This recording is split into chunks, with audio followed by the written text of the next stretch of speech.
Hay un sentimiento. El pulso del conocimiento eterno. Cuando sientes la unidad, estás con nosotros. Trajimos vida a la tierra.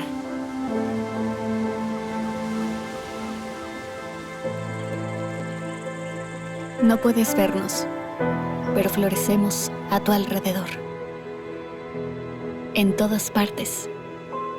En todo. E incluso dentro de ti. Ya sea que creas en nosotros o no. Desde tu primer aliento hasta el último. En la oscuridad y en la luz.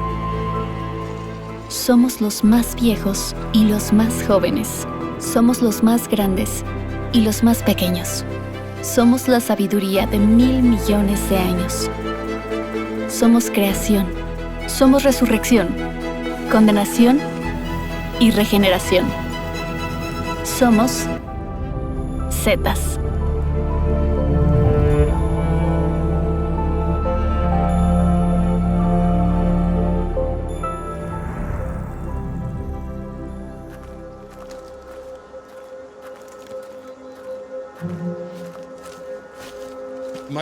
Las setas son muy clandestinas y bromistas. Entonces se esconden de ti todo el tiempo. Ahora estamos en territorio de Agárico. Hay algunos grandes ejemplares vivos aquí. Siempre es interesante y estimulante estar en el bosque primario, pero no siempre es gratificante para cumplir nuestra misión de encontrar una nueva cepa de agárico. Sin embargo, es mejor que estar en la oficina. Los hongos son los grandes descomponedores moleculares de la naturaleza. ¿Y qué significa eso? Bueno, descomponen madera y aquí estoy, acostado en el bosque. No he mirado todavía, pero hay un trozo de madera tirado en el suelo. Si me tumbara aquí y muriera, los hongos llegarían a reciclarme. Así es la naturaleza.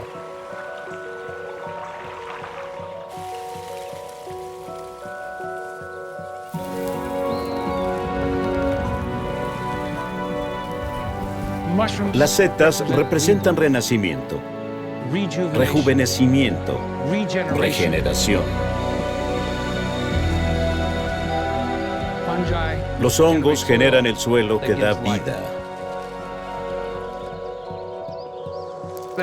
La tarea a la que nos enfrentamos hoy es comprender el lenguaje de la naturaleza. Mi misión es descubrir el lenguaje de la naturaleza en las redes de hongos que se comunican con el ecosistema. Y creo que la naturaleza es inteligente.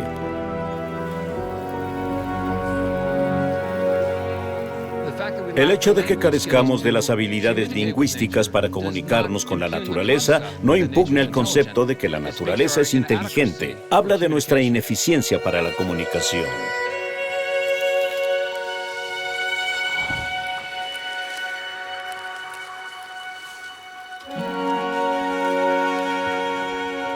Si no nos organizamos y logramos un entendimiento común con los organismos que nos sustentan hoy, no solo destruiremos esos organismos, sino que nos destruiremos a nosotros mismos.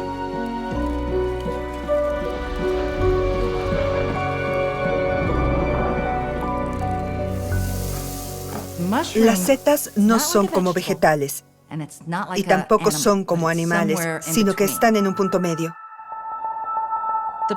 El hongo forma su propio reino por completo.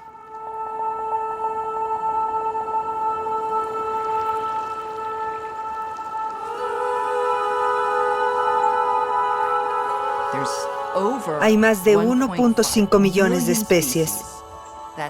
Eso es 6 veces más que las plantas.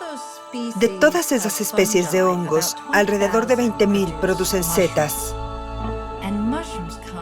Y las setas presentan una increíble diversidad de formas, tamaños, colores y estilos de vida.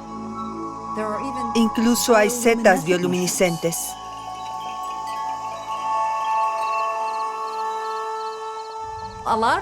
Mucha gente le tiene miedo a las setas.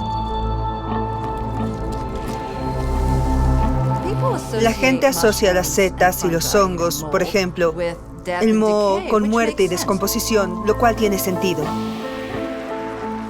Existe mucho miedo en torno al papel de los hongos en el ciclo de vida.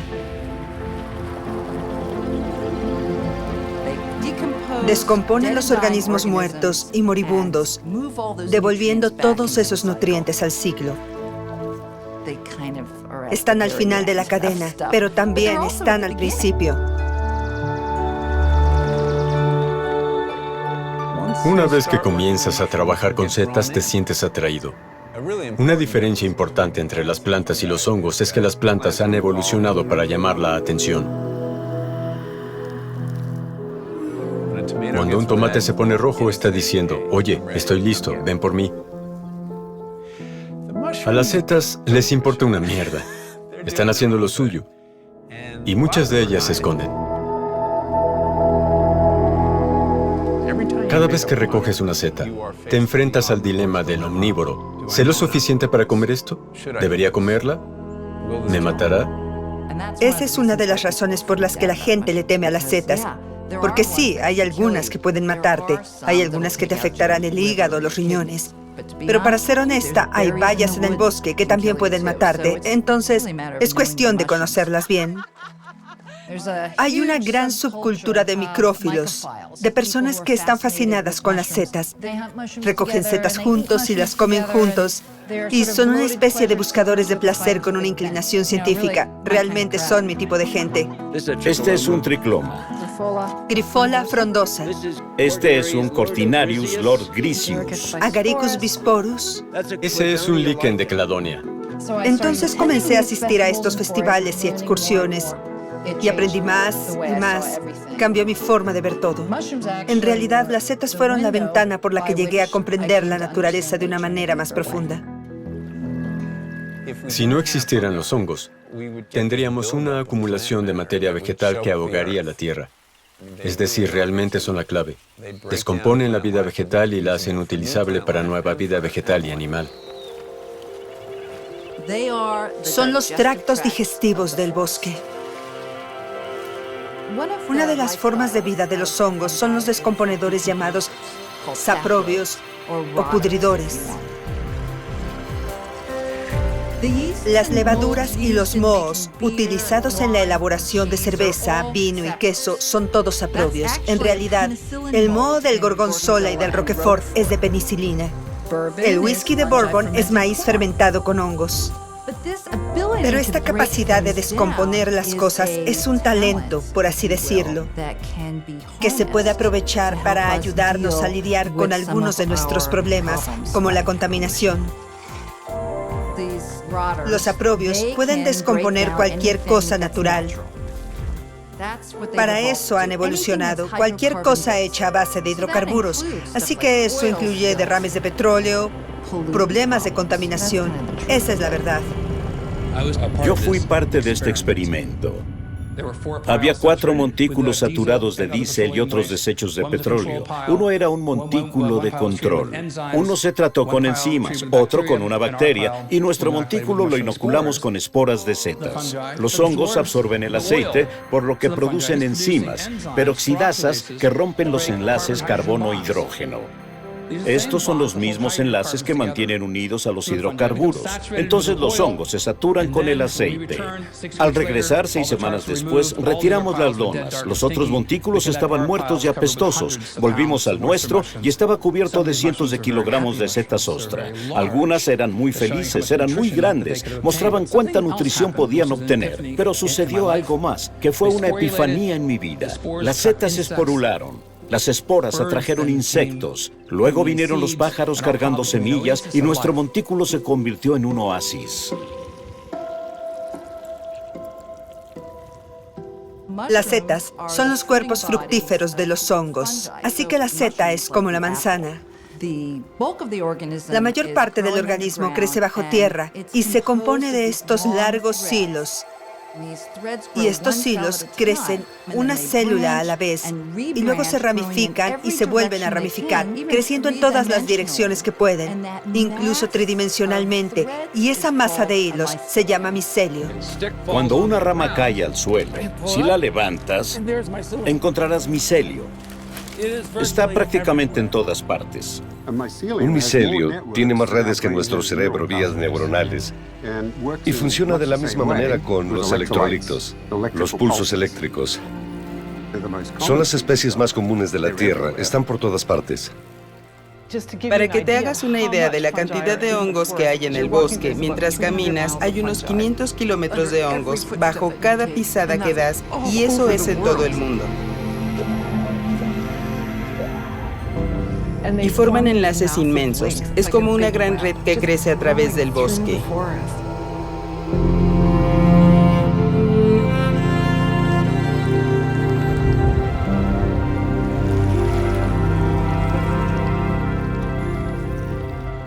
El micelio, que puede crecer incluso así de grande, puede tener billones, literalmente billones de ramificaciones finales. Casi todo el mundo conoce el Internet. El micelio comparte el mismo diseño de red.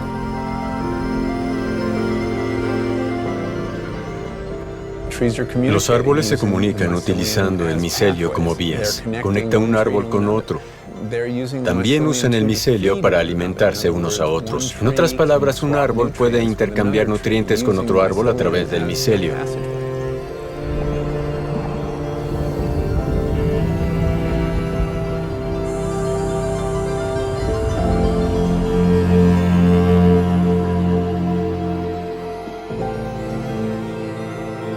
A menudo pensamos que el reconocimiento de parentesco es un comportamiento animal. Los humanos amamos a nuestros bebés, sabemos que son nuestros y cuidaremos de ellos. Nunca pensamos que las plantas pudieran hacer eso, pero descubrimos en nuestra investigación que las plantas pueden reconocer a sus propios parientes. Los árboles madre reconocen a sus parientes a través de sus redes de micorrizas. Se envían señales y hablan entre sí.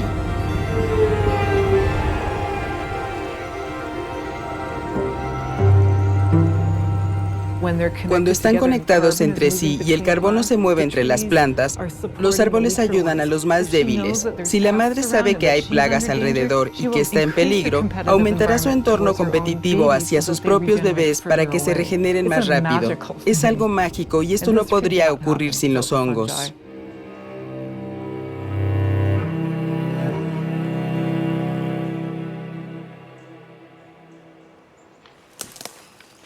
No soy un abrazador de árboles idealista. Abrazo árboles de vez en cuando, lo confieso. Pero antes era leñador, cortaba árboles.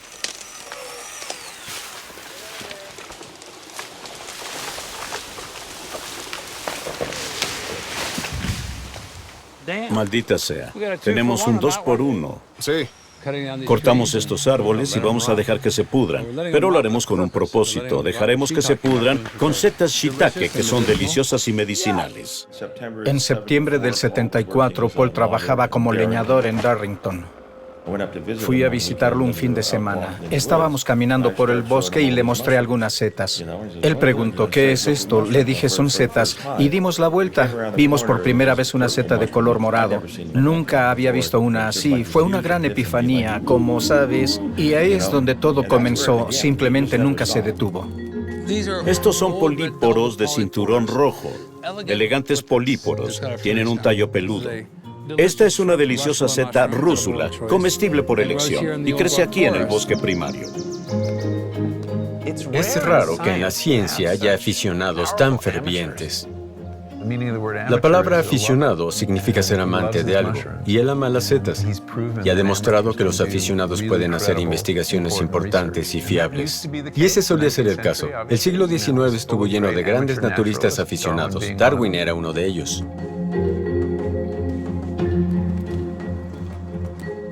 Se ha entregado a esta conciencia universal. De ahí viene el genio. Todas las cosas magníficas que el ser humano ha logrado provienen de ese lugar.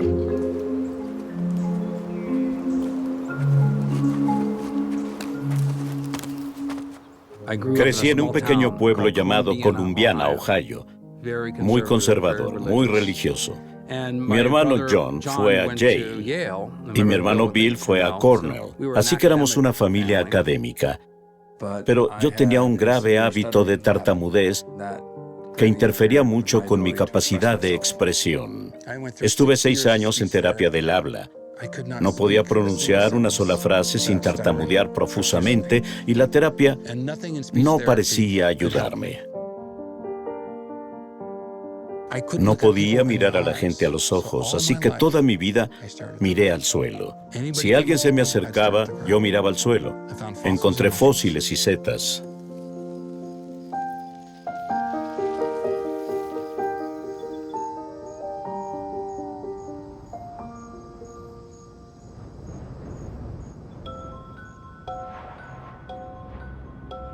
Somos todas las estrellas. Mi reino nació de los cielos, hace 4.500 millones de años. Somos los pioneros. Salimos del mar para crear suelo fértil y preparar el escenario para todas las formas de vida.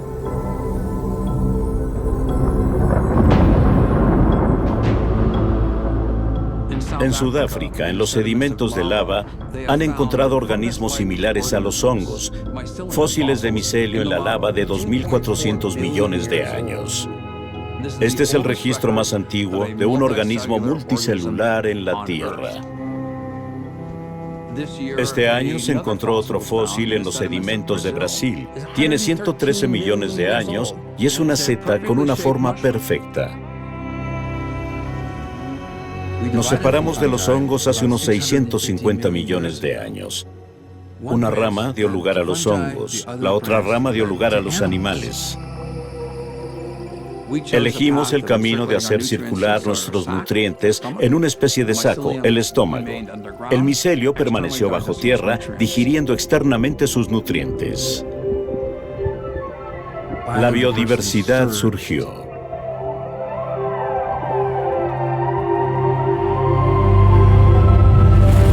Hasta que se produjeron estos grandes cataclismos de extinción, y cuando los asteroides impactaron en la Tierra, enormes cantidades de escombros fueron arrojadas a la atmósfera. Se cortó la luz del sol. Las plantas murieron, los animales murieron, y los hongos heredaron la Tierra.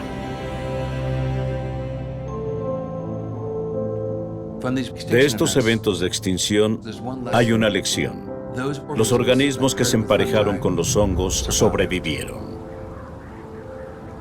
Estamos más estrechamente relacionados con los hongos que con cualquier otro reino. Lo que esto significa es que somos descendientes del micelio. El micelio es la madre de todos nosotros.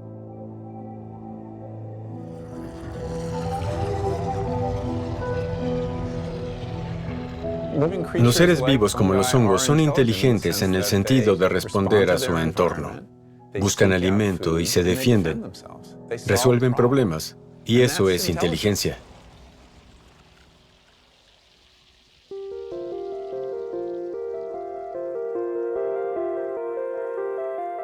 Teóricamente, un micelio puede vivir para siempre, mientras tenga alimento para crecer. Por eso, el organismo más antiguo y grande de la Tierra es un hongo. Vive en la cima de una montaña en Oregón, mide miles de hectáreas y tiene miles de años.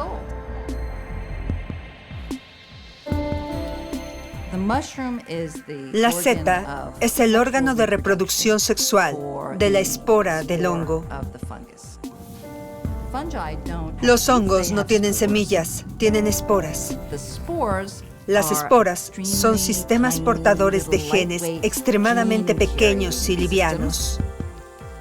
Cuando aterrizan sobre algo que pueden comer, descomponen esa comida y luego reabsorben los nutrientes porque necesitan seguir adelante y encontrar otro lugar donde haya comida.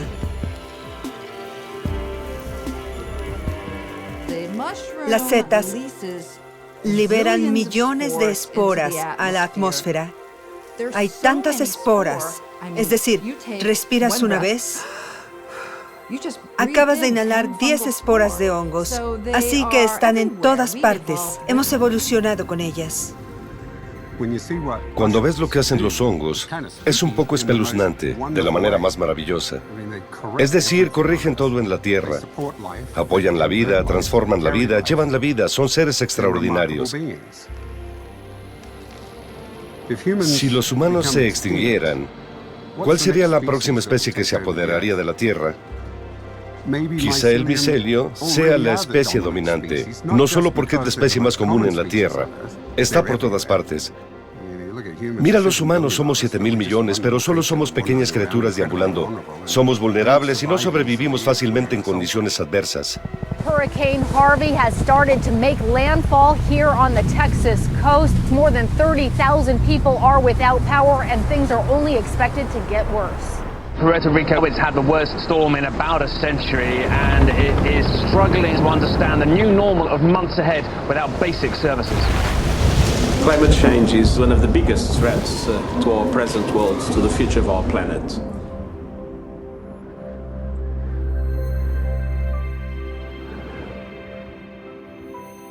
El CO2 es el principal gas de efecto invernadero. Cuando las plantas hacen la fotosíntesis, literalmente inhalan CO2 mientras exhalan oxígeno.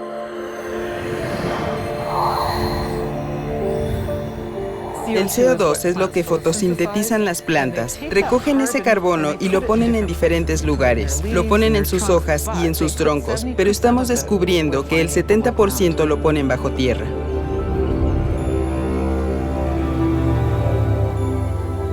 Y los sistemas de raíces intercambian ese carbono por nutrientes. El carbono termina en las paredes celulares de los hongos, donde se almacena.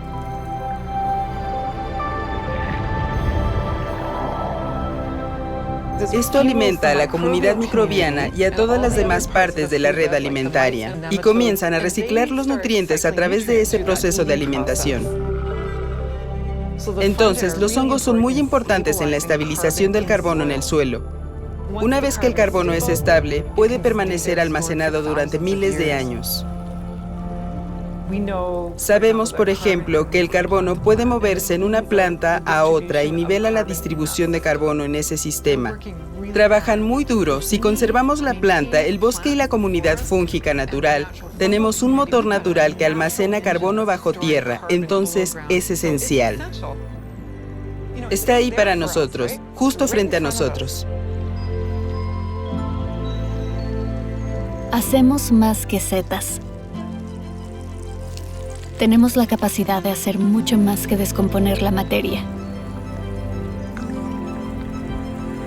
Como el fruto de nuestro trabajo, la mayoría de ustedes solo han visto la superficie de nuestra utilidad. Somos los transformadores.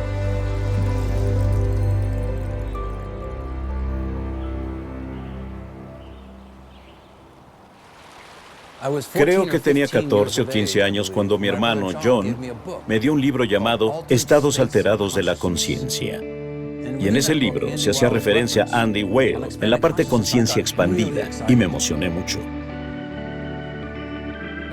Yo asistía a reuniones de avivamiento cristiano y veía que la gente se salvaba, pero desde mi perspectiva era genial que estuvieran alcanzando ese estado alterado de conciencia. Así que pensé que era parte de la misma idea. Realmente le debo crédito a Andrew Weil. Creo que leyó uno de mis primeros libros en el que escribía sobre la recolección de setas y las setas psicodélicas, donde hacía referencia a las setas medicinales también. Fue como un punto de inflexión. Me hizo darme cuenta de que otras personas estaban pensando en la expansión de la conciencia. Entonces le di ese libro a mi amigo Ryan Snyder. Ryan se lo llevó a casa y unos días después le pregunté, Ryan, ¿dónde está mi libro? Y dijo que su papá lo había quemado. Le dije, ¿quemó mi libro? En lugar de devolvérmelo o llamar a mis padres, tomó la iniciativa de quemar el libro.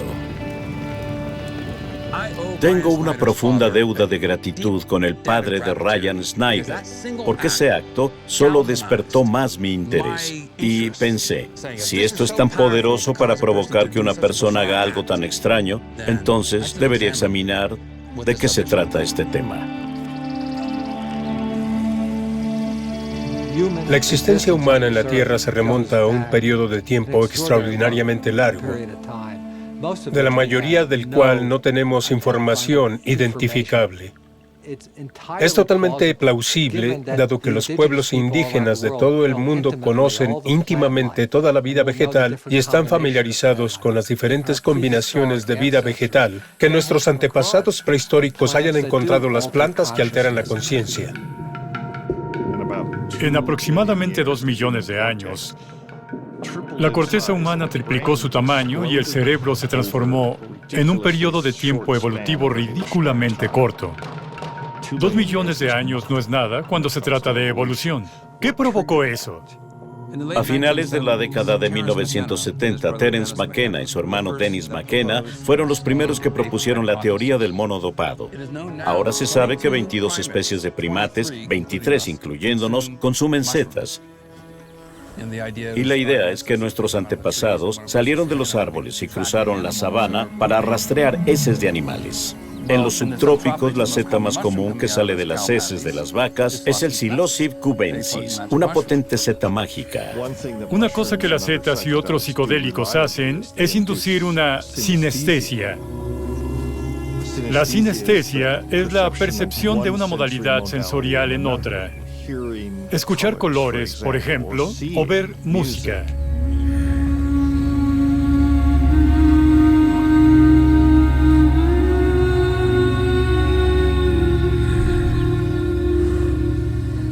Son experiencias muy profundas y tienes que ponerte en su lugar e imaginar cuál debió haber sido el impacto de tal experiencia en un homínido primitivo. Las setas mágicas abren las compuertas de la información que recibes. Básicamente se puede entender como un fluido de contacto entre las sinapsis dentro del cerebro. Vaya, qué ventaja competitiva, especialmente si trabajas con una geometría de armas o tienes que construir algo que te dé una mejor oportunidad de sobrevivir.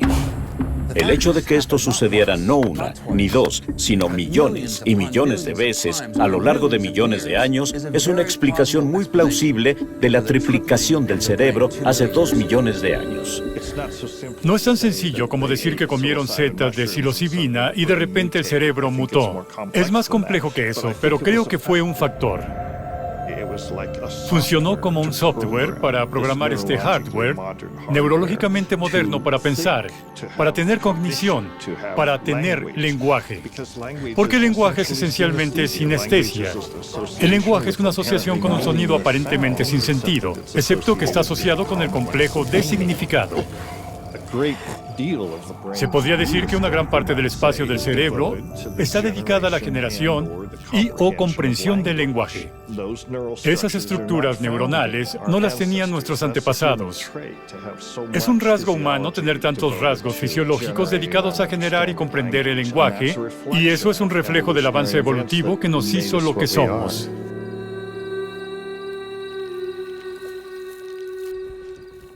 Por mucho tiempo no pude conseguir ese tipo de setas.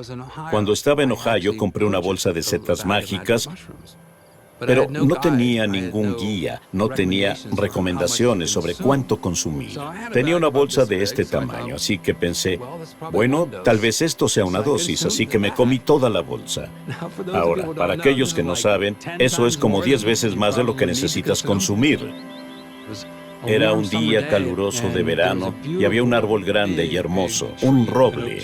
Y luego noté las nubes negras en el horizonte y me di cuenta de que se avecinaba una tormenta. Y pensé, esto es genial, veré cómo se avecina la tormenta, subiré a la copa del árbol. Y entonces empezaba a sentir los efectos.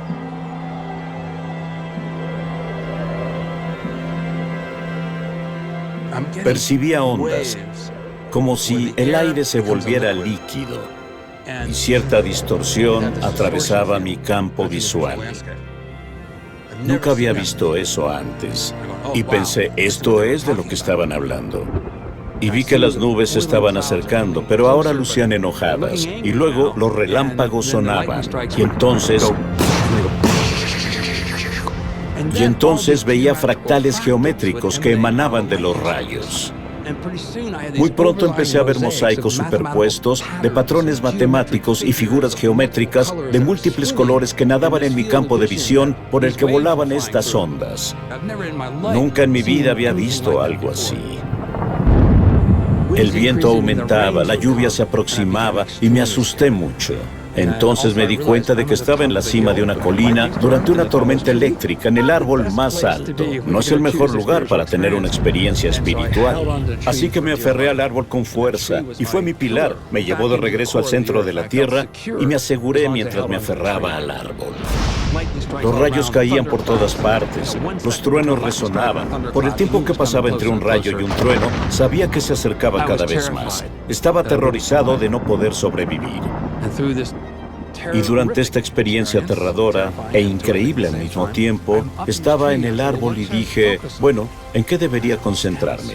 Y pensé, bueno, Stamets, no eres estúpido, pero tartamudeas todo el tiempo. Y pensé que tenía que dejar de tartamudear. Me dije a mí mismo, deja de tartamudear. Deja de hacerlo ahora. Una pequeña voz en mi mente decía, ¿me oyes? Deja de tartamudear. Empecé a decir eso, deja de tartamudear, cientos, miles de veces.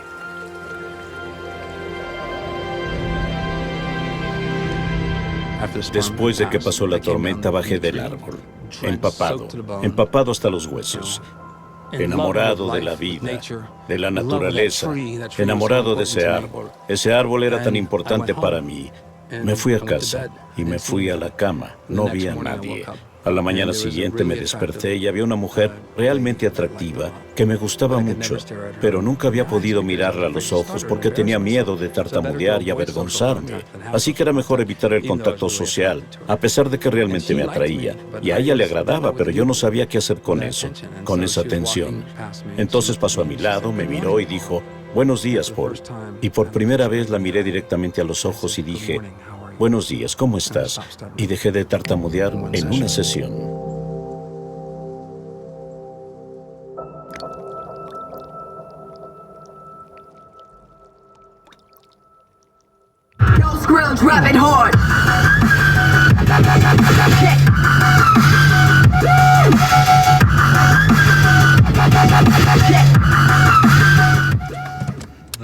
Lo más nuevo que escuchan mis empleados. Mis empleados son mi mejor fuente de música nueva. Nos encanta la música fuerte para trabajar con las setas en el laboratorio. Ocasiona que todos nos sincronicemos. Nos comunicamos de forma no verbal en los laboratorios, sin hablar. La boca transmite bacterias, así que tratamos de minimizar las conversaciones. La mayoría de las veces nos comunicamos mediante gestos. ¿Por qué no hacerlo con música a todo volumen? Mi padre era un hombre de negocios, juré que nunca sería uno, pero quería ser independiente, así que creé un pequeño negocio de venta por correo para abastecerme a mí y a otras personas que también tenían un interés similar en las setas. Cuando comenzamos el negocio en ese entonces era muy difícil, no teníamos los recursos. Pusimos anuncios en la revista Organic Gardening, en ese entonces solo había 3 canales de televisión. Inventé este negocio para poder comprar equipos para mi laboratorio. Es increíble para mí. Ahora tenemos casi 100 empleados y miles de medios de comunicación. Las setas eran tan poderosas para mí que me di cuenta que quería estudiarlas. Esta seta se conoce como reishi o linshi, la seta de la inmortalidad. Y es una de las setas más asombrosas e interesantes que hemos cultivado. Esta seta ayuda a la inmunidad no solo de las personas, sino también de las abejas.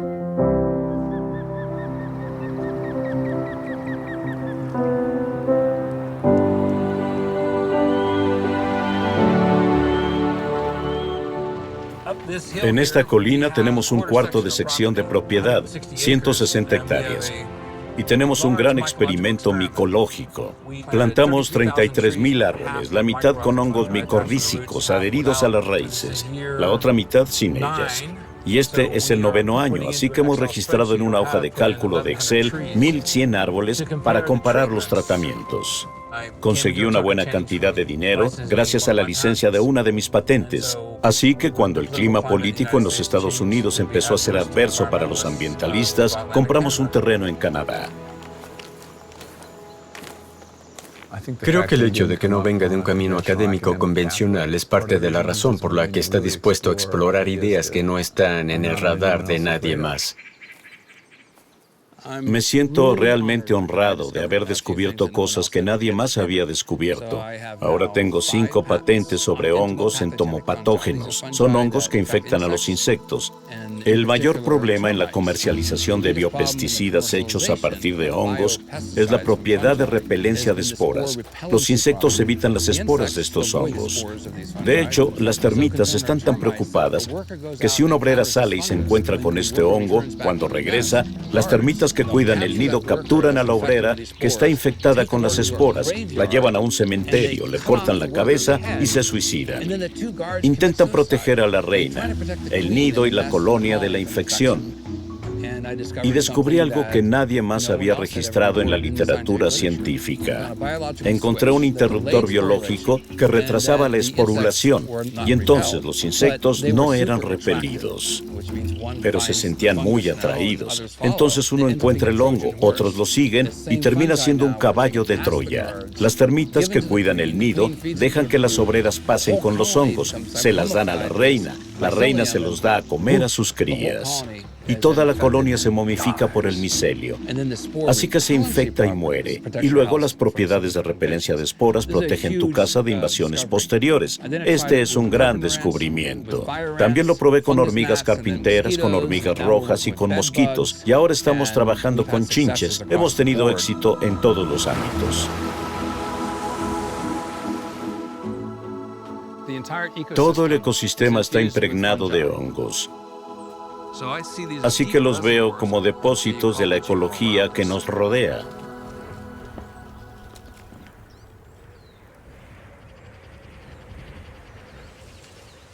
En un mundo de invenciones, la respuesta a nuestros mayores problemas puede estar escondida justo debajo de nuestros pies. Hay hongos que se han utilizado en la medicina occidental. La penicilina, por ejemplo, es un antibiótico muy eficaz.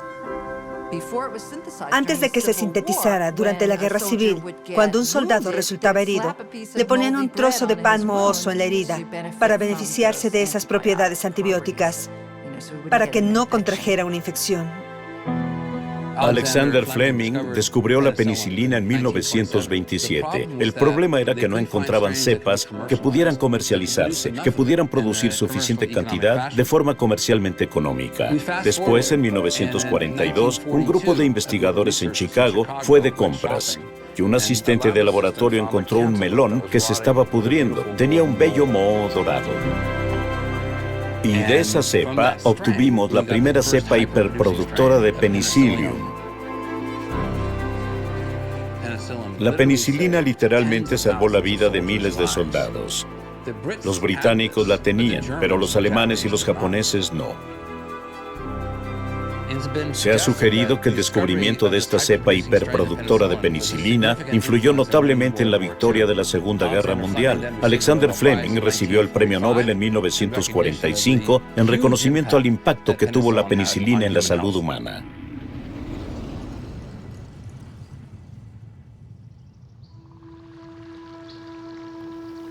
Así es como se cree que funcionan los hongos medicinales. Un hongo producirá todo tipo de enzimas. Es como una guerra química para luchar contra la competencia por la comida. Es decir, otros hongos, microbios, bacterias, virus. Eso es lo que hace que los antibióticos funcionen. Los químicos que producen los hongos, como del que está hecha la penicilina, el hongo los produce para matar bacterias que son competencia. Y entonces, cuando tomamos penicilina, mata nuestras bacterias. Existe una larga tradición de utilizar setas como medicamentos en Asia Oriental, especialmente en Corea, China y Japón. Parece que son capaces de mejorar y proteger los mecanismos de defensa innatos del organismo. Sus usos llenan nichos para los que realmente no tenemos nada en la farmacología occidental. En la medicina occidental, todo nuestro esfuerzo se centra en identificar los agentes de la enfermedad y eliminarlos. Eso es necesario, pero no hacemos casi nada para apoyar la calidad de vida del paciente.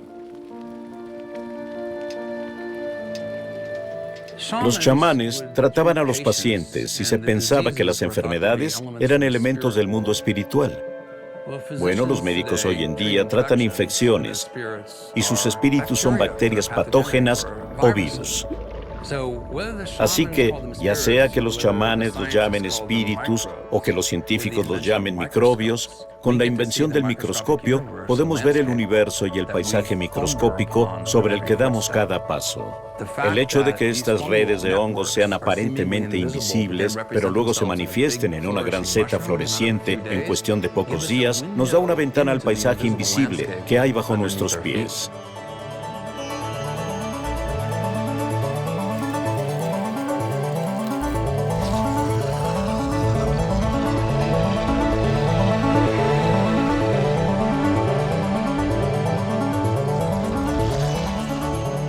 Las redes de hongos se han defendido de los vectores de enfermedades durante millones de años. Pandemias virales ocurren periódicamente.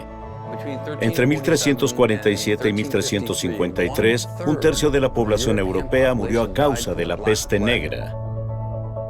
En la gran pandemia de gripe de 1918, murió el 2% de la población mundial. Millones y millones de personas. Creo que todos son conscientes de la amenaza del bioterrorismo, pero pocas personas saben que los europeos participaron activamente, consciente o inconscientemente, en el bioterrorismo contra los pueblos indígenas, especialmente en el Nuevo Mundo, en Mesoamérica. Trajeron enfermedades y cuando estás extremadamente enfermo, no puedes luchar contra un invasor. Es una ironía de la historia que ahora el gobierno de Estados Unidos esté interesado en proteger a las personas de las pandemias virales. Paul Stamets cultured numerous strains in his lab and prepared natural extract. He then submitted samples to the Defense Department's BioShield program for testing. E irónicamente tengo una deuda de gratitud con Dick Cheney y George W. Bush. It is vital that our nation discuss and address the threat of pandemic flu now. Su financiación de esa investigación condujo a algunos descubrimientos muy novedosos, a los que aún estamos dando forma. Lo que sabemos de estas redes es que son membranas de aprendizaje, organismos de autoaprendizaje basados en redes que pueden compartir y almacenar conocimientos. El micelio se vacuna a sí mismo contra los patógenos del ecosistema. Podemos aprovechar esto porque muchos de los mismos patógenos bacterianos que infectan a los hongos también pueden infectar a los animales. Hemos encontrado nuevas moléculas altamente activas contra el virus de la viruela y contra el VPH, el virus del papiloma humano. Muchos científicos están intentando encontrar el próximo antibiótico, la próxima penicilina, pero apenas hemos explorado el genoma de los hongos, especialmente el de las setas.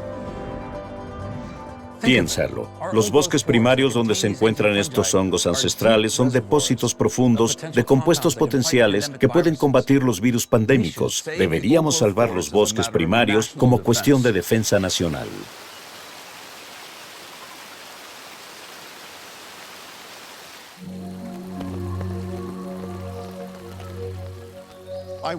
Frecuentemente recomiendo a mis pacientes setas y productos hechos a partir de ellas y les enseño a otros médicos sobre sus usos. Las setas tienen moléculas que no se encuentran en ningún otro lugar en la naturaleza. Hay algunas que tienen propiedades totalmente inusuales, como la seta melena de león. La melena de león es una seta globular con forma de carámbano. Sabe a langosta o camarón cuando la cocinas. Un investigador en Japón llamado Kawagishi lo descubrió alrededor de 1993. Y no tengo la menor idea de cómo descubrió esto, pero descubrió que esta seta estimula los nervios para que vuelvan a crecer y postuló que podría ser un tratamiento eficaz contra el Alzheimer. Como no hay ningún tratamiento para el Alzheimer y no es tóxico, deberíamos probarlo. Las setas son organismos completamente inusuales y muchas personas las ignoran. Sin embargo, son una interfaz vital entre todas las formas de vida.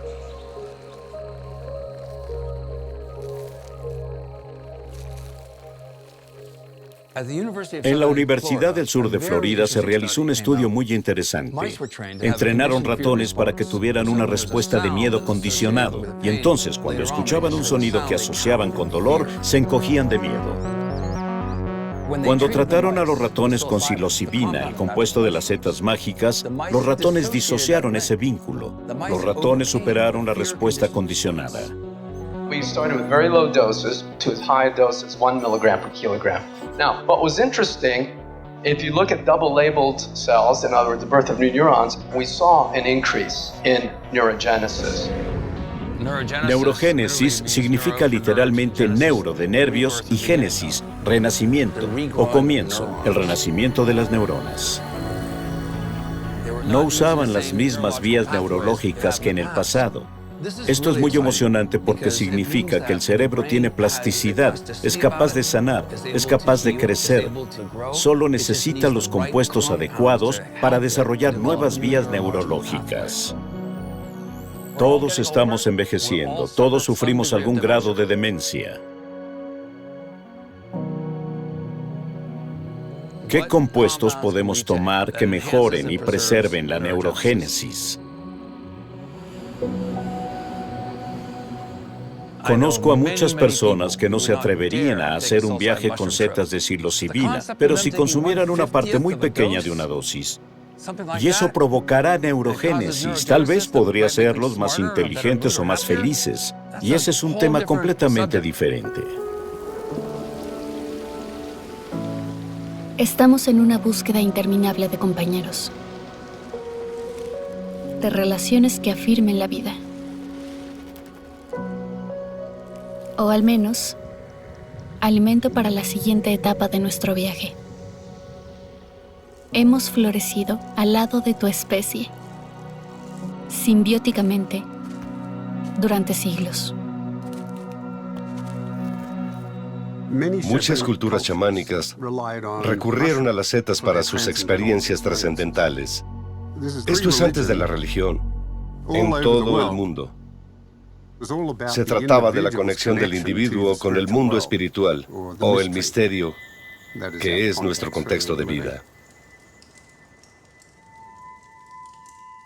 Estos son artefactos antiguos de la cultura maya. Son setas de piedra.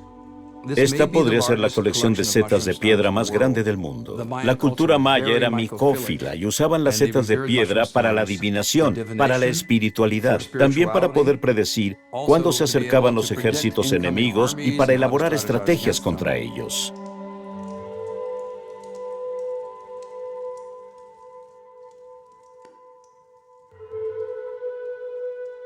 A un gran etnomicólogo llamado R. Gordon Wasson se le ocurrió la palabra micofilia, el amor por las setas que compartían los mayas, y micofobia, a la inversa. Los ingleses le temían a las setas porque son enigmáticas.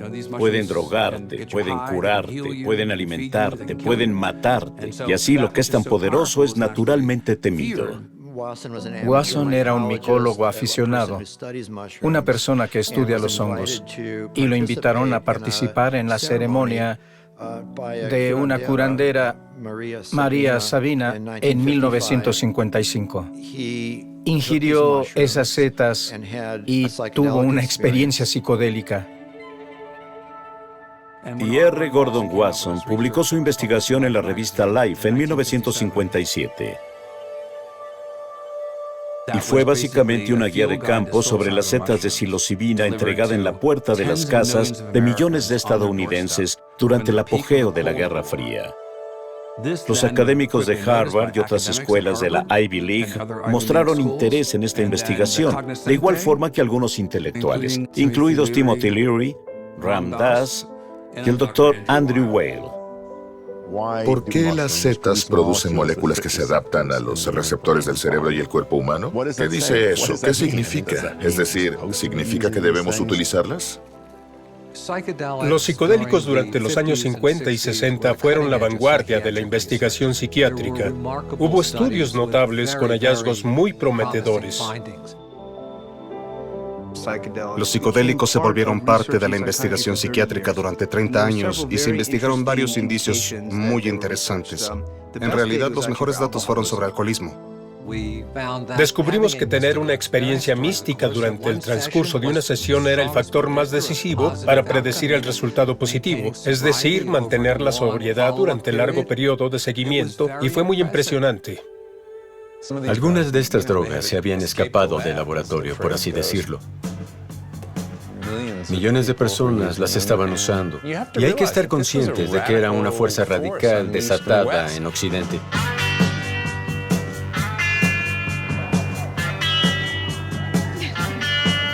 The kids who take psychedelics aren't going to fight your wars. They're not going to join your corporations. They won't buy it. Muchas cosas estaban sucediendo en los años 60. Fue una época de rápidos cambios culturales. Había temores irracionales porque el cambio cultural ocurría demasiado rápido. El presidente Nixon llamó a Timothy Leary el hombre más peligroso de Estados Unidos. We must wage what I have called total war against public enemy number one in the United States, the problem of dangerous drugs. Cuando todo el mundo dice hongos mágicos, me invoca esta idea de usar setas de psilocibina como una droga para fiestas. Son mucho más importantes que solo para drogarse.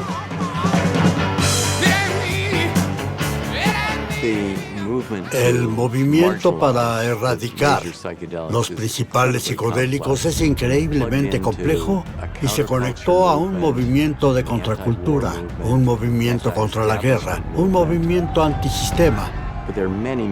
Había muchas fuerzas que estaban en juego.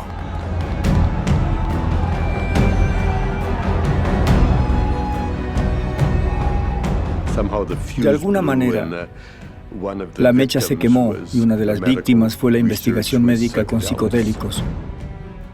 Había un clima muy irracional y anticientífico, fomentado incluso por los panfletos del gobierno. Había información distorsionada que no era científicamente precisa.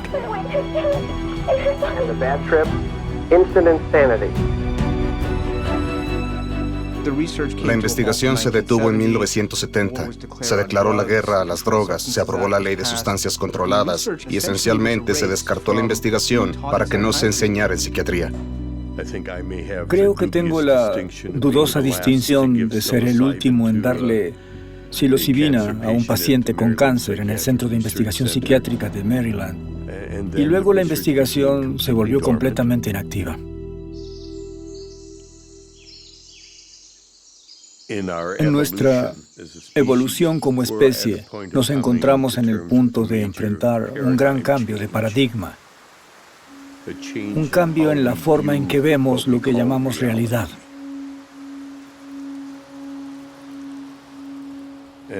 Y eso siempre evoca tensiones y miedos.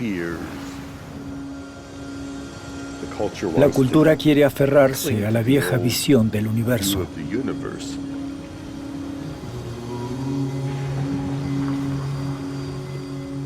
Te das cuenta que has estado limitado todo el tiempo por tu perspectiva de la realidad. Si hubiéramos conocido la realidad a este nivel desde el principio, ¿cuánto más evolucionados estaríamos como seres? Mucha gente tendría miedo de eso. Este es un territorio muy peligroso. Las personas quieren renunciar a la responsabilidad de ser capaces de entender, y como no pueden entender, entonces tienen fe y ponen su fe en otras personas que dicen ser capaces de entender. Y creo que es una situación propicia para una relación depredadora.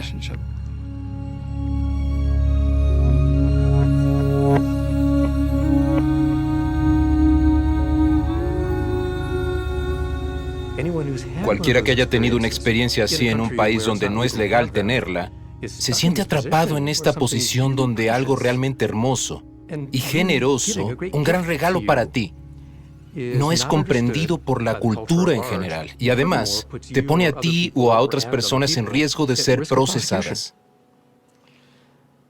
Una respuesta ante esta situación es enojarse y querer luchar contra ello. Y otra respuesta es decir, tenemos que explicarle a la gente lo que está sucediendo. Y cuando la gente lo entienda, habrá aceptación y respeto.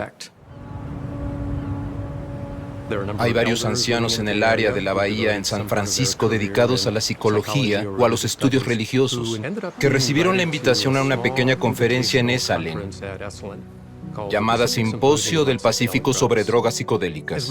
Mientras recorríamos la sala para hacer las presentaciones, las personas invitadas, la mayoría de ellas médicos, hablaban con entusiasmo sobre el tipo de ensayo clínico que realizarían si usaran una de esas sustancias para tratar el TPT o la depresión. Escribimos la mejor propuesta que pudimos.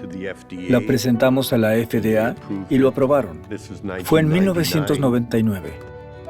Activamos la investigación sobre psicodélicos después de 22 años de inactividad en Estados Unidos. Es como un efecto Rip Van Winkle. El tema despertó 20 años después. Las metodologías y las preguntas que podemos hacer en tantos niveles diferentes.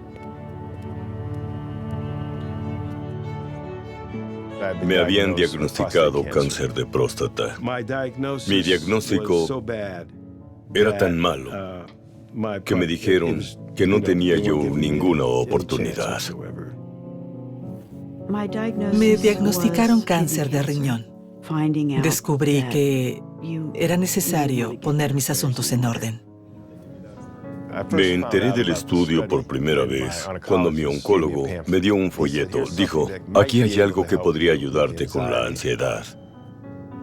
Y me aceptaron en el estudio.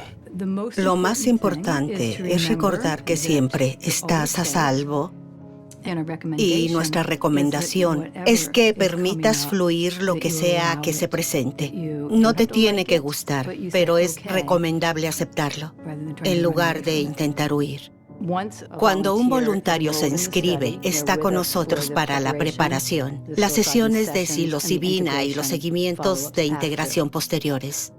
He sido guía durante alrededor de 350 sesiones de psilocibina y durante alrededor de 1000 reuniones preparatorias y de integración. Está bien.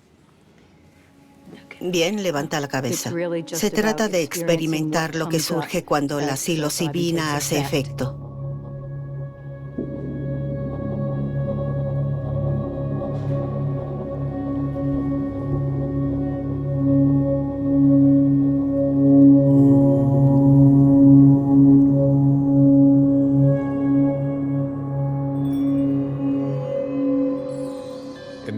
En la parte intensa de este viaje, este mundo y las cosas que normalmente le importan a la mayoría de las personas, la familia y todo eso, ni siquiera son relevantes. Dicen que no se puede explicar ninguna experiencia mística. Es algo por el estilo. Es una sensación de poder tan inmenso que ni siquiera puedes imaginarla. Nunca había sentido algo así. Era como estar en un lugar infinito y simplemente estar allí.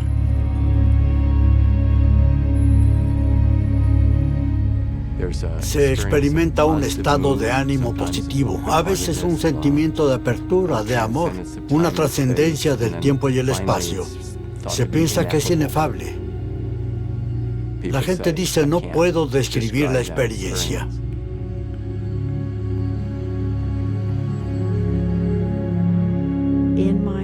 En mi mente dije, está bien, espera, si me entrego a ti, ¿puedes prometerme que saldré de aquí al menos tan fuerte como cuando entré en esta habitación? Y escuché una voz a la que debía prestar atención. Dijo, ¿crees que le faltaría el respeto a mi propia obra? Era una voz desde lo alto que decía, ¿crees que le faltaría el respeto a mi hija? Y me sentí tan hermosa. Me sentí como nunca me había sentido. Me sentí amada, digna de amor, digna de ser cuidada, digna de ser importante para alguien. Es grandioso.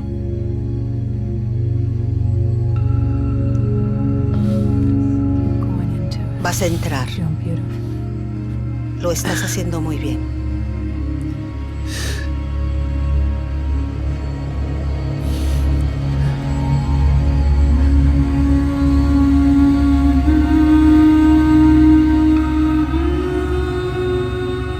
Un tercio de las personas que participaron en el estudio dijeron que fue la experiencia espiritual más significativa de sus vidas. Alrededor del 70% dijeron que fue una de las 5 experiencias más significativas de sus vidas a nivel personal. Entonces dices, bueno, ¿qué significa eso? Al principio pensé, me pregunto si sus vidas son algo aburridas. Pero no, la gente diría, Nunca olvidaré cuando nació mi primer hijo. Mi vida nunca fue la misma desde entonces, o mi padre falleció. Eso fue profundamente conmovedor para mí. Ahora me siento diferente. Dicen, ¿sabes? Esto es algo parecido. La parte más gloriosa fue que me hizo sentir más cómodo con la vida. Porque no tienes miedo de morir. Francamente, solo soy un científico de laboratorio y no estaba preparado para eso. A partir del recuerdo del estado de conciencia trascendental, muchas personas afirman tener menos ansiedad, menos depresión, menos preocupación por el dolor, relaciones interpersonales más estrechas y, quizás lo más impresionante, es que afirman haber perdido el miedo a la muerte. Recalibra su idea de la muerte. Es increíble escucharlos hablar sobre el amor. Muchos de ellos dijeron que la naturaleza misma es esta sustancia llamada amor. Y al experimentar eso, recalibran y le dan una forma diferente a la idea de morir.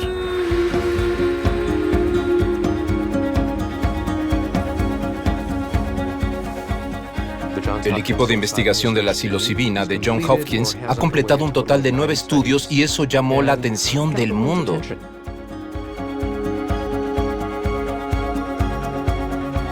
Cuando finalmente se publicaron los resultados de nuestro primer experimento en una revista científica, fue muy gratificante ver cómo respondía la prensa.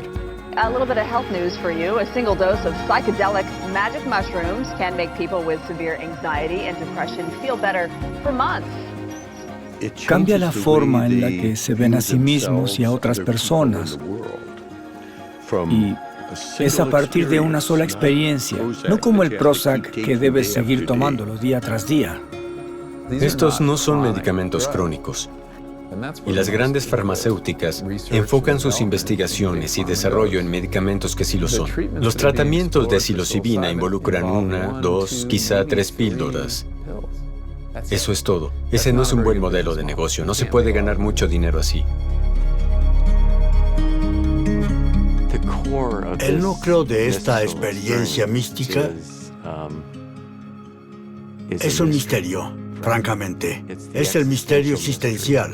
¿Qué estamos haciendo aquí? ¿Cuál es el significado de todo esto? Y es un tipo de experiencia muy edificante. En general, hay una sensación de ser parte de una red más grande. Y en cierto modo, eso es más real después de una experiencia mística. Sientes que estás conectado de alguna manera significativa con cada átomo del universo. Desde mi punto de vista, esta experiencia fundamental influye en todas las tradiciones religiosas, éticas y morales. Es el núcleo de ama a tu prójimo como a ti mismo. Si no ordenamos nuestras prioridades con respecto a cómo tratamos a otras personas, cómo tratamos al medio ambiente, dejaremos de existir. Francamente, considero que esto es crítico para la evolución de la especie. No irías de excursión a las montañas del Himalaya sin ninguna preparación. Bueno, este es un viaje. Estos son sacramentos y medicinas que deben tratarse con respeto y precaución.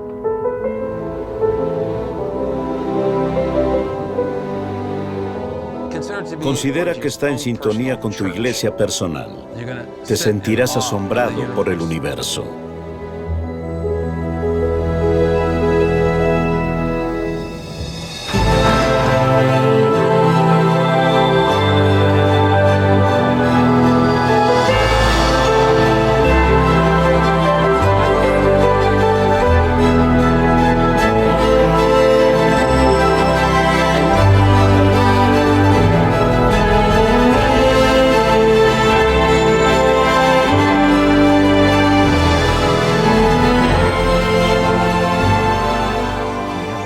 Tenemos un nuevo estudio bastante significativo. Es un trabajo con líderes religiosos, son clérigos ordenados de diversas tradiciones: cristianismo, budismo, judaísmo, hinduismo.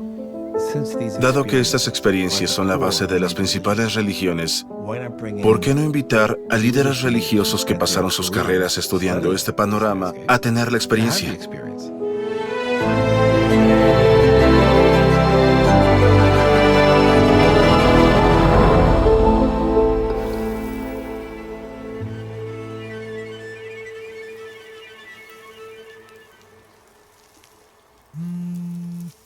¿Escuchan eso? ¿Lo oíste? ¿Está vibrando? Estaba vibrando. Me entró una llamada. Es ella. Mensaje de mamá. Me llegó un mensaje de mi madre. Creo que tuve la mejor de todas las madres. Mi madre era extremadamente amable.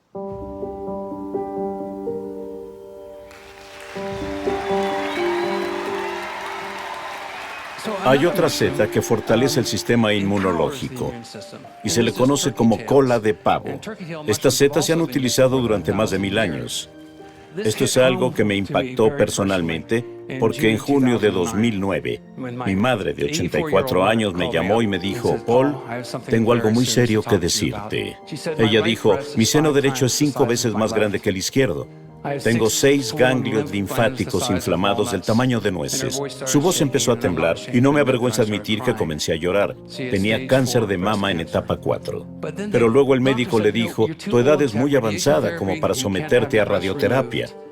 No te podemos extirpar los senos, pero hay un estudio interesante sobre setas cola de pavo en la Facultad de Medicina de Bastyr. Tal vez quieras probar con eso. Y mi madre dijo, mi hijo es quien la suministra. Así que le recetaron Taxol y Herceptin, medicamentos maravillosos. Y entonces comenzó a tomar 8 cápsulas de cola de pavo al día, 4 por la mañana y 4 por la noche.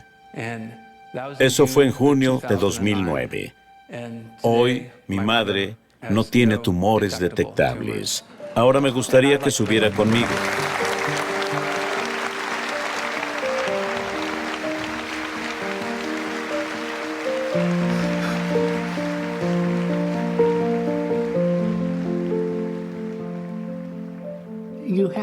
Tienes que vivirlo para creerlo. Oye, por cierto, gracias por darme la vida. Lo aprecio. ¿No me has agradecido últimamente? Se ha informado en la literatura que las setas medicinales, como la cola de pavo, ayudan a que los agentes quimioterapéuticos funcionen mejor. Y ella es un ejemplo vivo.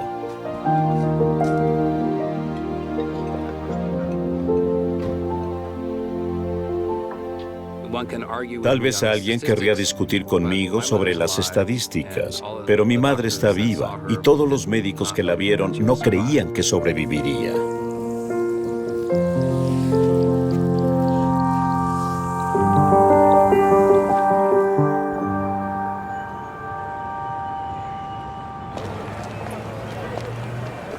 It is my great honor to introduce Paul Stamets.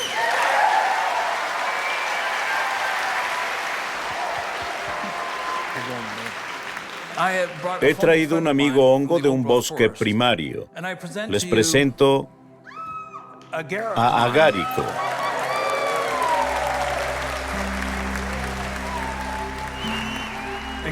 El agárico fue descrito en el año 65 después de Cristo como Elixirium ad longam vitam, el elixir de una vida larga. Quiero llevarlos a un tour misterioso de hongos mágicos. Y voy a expandir sus límites. La microdiversidad es biodiversidad. Ustedes se descompondrán y yo también. Todos vamos a morir. Está bien, porque entraremos en el micoverso. Estaremos juntos por siempre en la matriz micromolecular. Cuando él habla de esa manera, está canalizando el micelio, y eso es algo maravilloso. Las neuronas cerebrales, el micelio, la Internet, la organización del universo, todos comparten el mismo arquetipo. Creo que la materia engendra vida. La vida se convierte en células individuales. Y estas forman cadenas. Las cadenas forman ramas. Las matrices forman mosaicos de micelio que se entrelazan e interceptan. Y los organismos similares al micelio fluyen y refluyen. No solo en este planeta, en otros planetas hacia el futuro. Muchas gracias.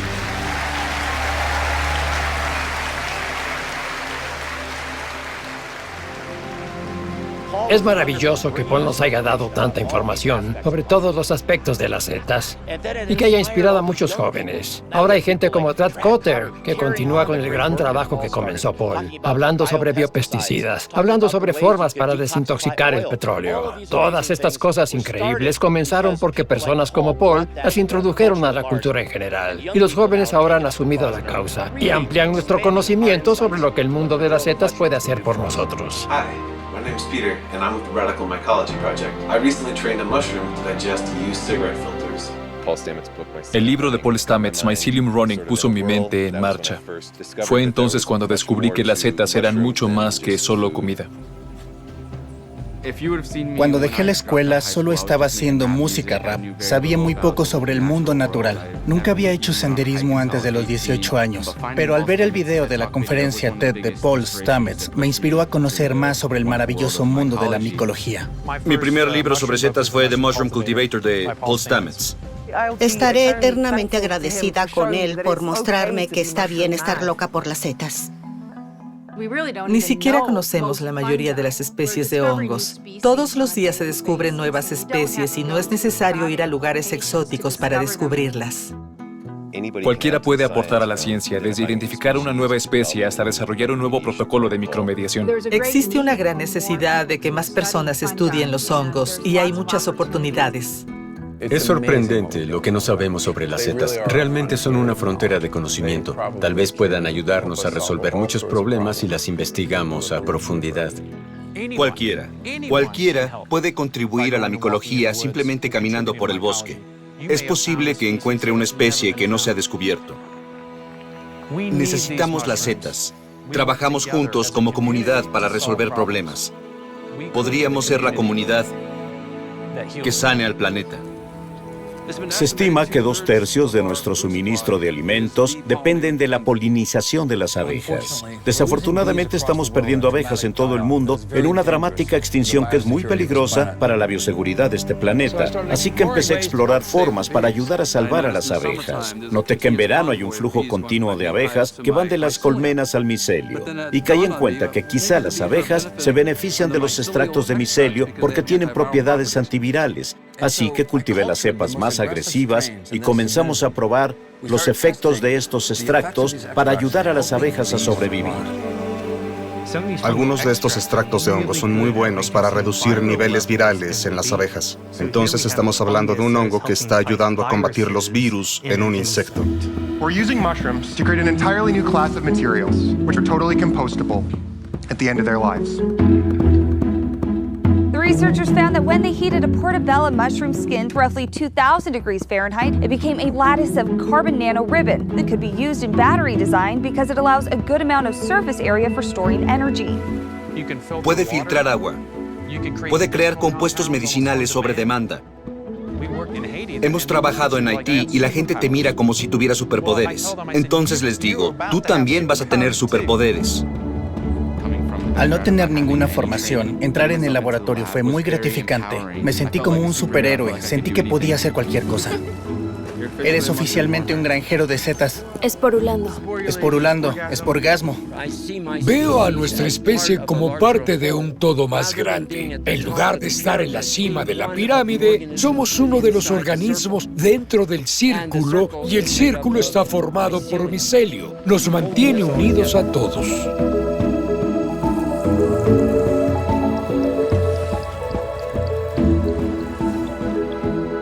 Siempre hemos considerado que las plantas son objetos inertes, que no interactúan entre sí ni construyen cosas. Y lo que está mostrando mi trabajo y también el trabajo de otras personas es que en realidad se necesitan unas a otras. Se necesitan mutuamente para crecer. Es una comunidad para compartir las tareas. Haz esto, yo haré aquello y juntos podremos crear una hermosa comunidad resiliente. Tienen una capacidad increíble para cambiar muy rápidamente. Entonces, si podemos trabajar con ellas, si podemos comprenderlas, si los humanos empiezan a entender, podemos cambiar la situación muy rápido. Solo debemos trabajar y ayudar a la naturaleza.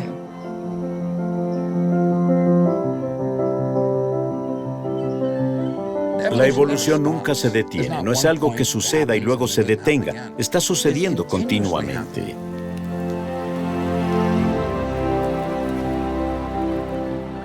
Un concepto central de la evolución es que a través de la selección natural, los más fuertes y aptos sobreviven. Pero además, las comunidades sobreviven mejor que los individuos. Las comunidades dependen de la cooperación, y creo que ese es el poder de la bondad. La evolución se basa en el concepto de beneficio mutuo y la extensión de la generosidad. Cuando lo vemos, lo entendemos. Y cuando lo entendemos, nos preocupamos por ello. Y cuando nos preocupemos por ello, haremos algo para ayudar a salvarlo. Necesitamos hacer un cambio de paradigma en nuestra conciencia. ¿Qué se necesita para lograrlo? No somos un individuo. Somos una vasta red de moléculas, energías y longitudes de onda. Somos la interconexión del ser.